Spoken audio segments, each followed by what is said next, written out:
Partiti con Feriano F e Fantasy Black alle prese. Feriano rientra bene a Fantasy che deve accodarsi in seconda posizione, lo fa dopo 100 metri di gara, precedendo Feeling Riscio, mentre in quarta posizione si è sistemato Fair Play Fox dalla seconda linea. In vantaggio dunque Feriano F su Fantasy Black, i due più attesi, subito nelle prime posizioni, mentre c'è il tentativo di risalita in terza ruota da parte di Fuorilegge, che in 400 metri arriva a ridosso dei primi, 36 intanto il passaggio del quarto iniziale. Fuorilegge arriva a ridosso di Feriano F, coprendo interamente Fantasy Black, 600 che se ne vanno nell'ordine del 45,9.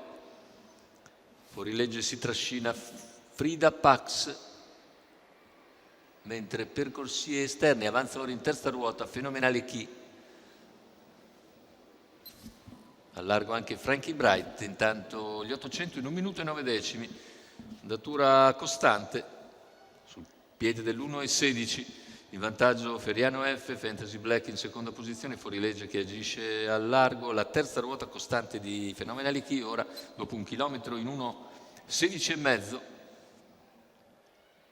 Insiste in terza ruota Fenomenale Chi, al largo c'è sempre Scoperto Fuorilegge, 400 all'arrivo, con leader sempre Feriano F, Fantasy in scia, poi ora la terza ruota da parte di Freedom by Tony, anticipato da Fantasy Black. Fantasy va su Feriano F, Fantasy attacca Feriano F all'ingresso in addirittura d'arrivo, anticipando Freedom by Tony, retta d'arrivo, cerca di ripartire Feriano, ma viene Fantasy Black, l'arrivo è serrato fra i due, con Feriano F che nel finale controlla e vince.